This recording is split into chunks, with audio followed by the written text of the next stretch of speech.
Pour la 4e vidéo des prénoms qui comportent cette magnifique lettre Ha, j'ai un scoop. On va parler de Nour, qui n'est pas un prénom arabe. Nour, en fait, c'est le prénom d'un prophète. Les Français disent Noah, et on va retrouver le Ha cette fois en fin de mot. On va voir comment il s'écrit. Générique.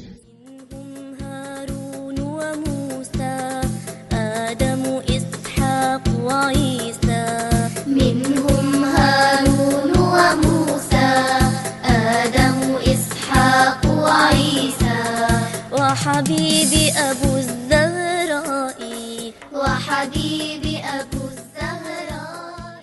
Je m'appelle Alice et je vous ai dévoilé dans une vidéo mon 2e prénom, qui est un prénom arabe que j'ai choisi. Bienvenue aux Turcs, aux Ouzbeks, aux Bosniaques qui s'intéressent à l'arabe. Je voudrais vous montrer que d'écrire de droite à gauche, c'est pas une difficulté, ce serait même plutôt un défi. Et faut pas être bloqué par ça. La question du jour. Combien d'Arabes vivent en diaspora, c'est-à-dire loin de leur pays d'origine? Réponse en fin de vidéo. Comme je vous l'ai dit en intro, Nour n'est pas un prénom arabe. Pourquoi? Parce que Nour n'était pas un prophète arabe. Certes, il y a cette lettre Ha dans son prénom, donc qu'on trouve dans l'Ancien Testament Noé, mais à la base, c'est pas un prénom arabe. Pourquoi je dis ça? Parce qu'en fait, contrairement à tous les prénoms qu'on a vus jusque-là, il ne dérive pas d'une racine arabe, puisque c'est pas un prénom arabe.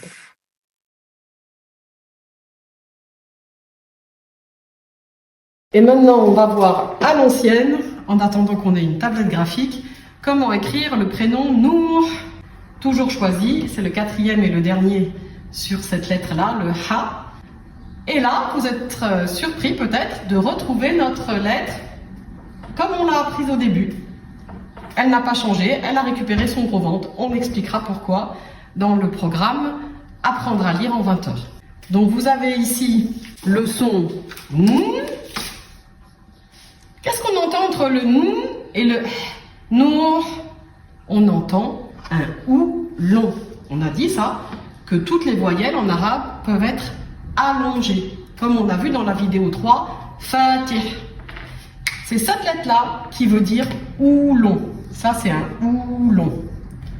Et bien sûr, le. Donc ici, il y a écrit Nour. On a dessiné les points, ça c'est quelque chose de calligraphie, les points des lettres N, avec des petits carrés. On aurait très bien pu, bien sûr, les faire en points, il n'y a aucun souci, c'est juste esthétique. Et pour en savoir plus sur la calligraphie, je vous propose de visiter la page Insta d'une amie calligraphe, une vraie artiste, Linartwork, avec le tiret bien sûr. À vous de jouer. On se demande si vous avez appris quelque chose aujourd'hui.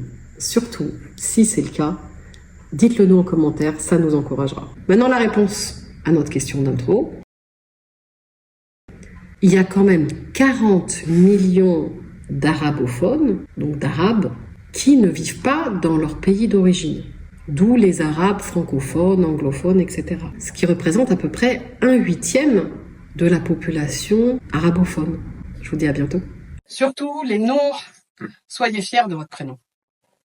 Comme vous l'avez constaté, l'arabe littéraire est une langue belle et riche, mais aussi facile. Vous pouvez compter sur l'équipe de nos chaînes Facebook et YouTube Aimons l'arabe pour vous l'enseigner en douceur. En attendant qu'on mette à votre disposition ces méthodes engageantes, conçues par et pour des francophones, pour apprendre à lire avec une bonne prononciation, vous pouvez prendre rendez-vous pour des cours particuliers en ligne avec moi-même. Le lien est en description.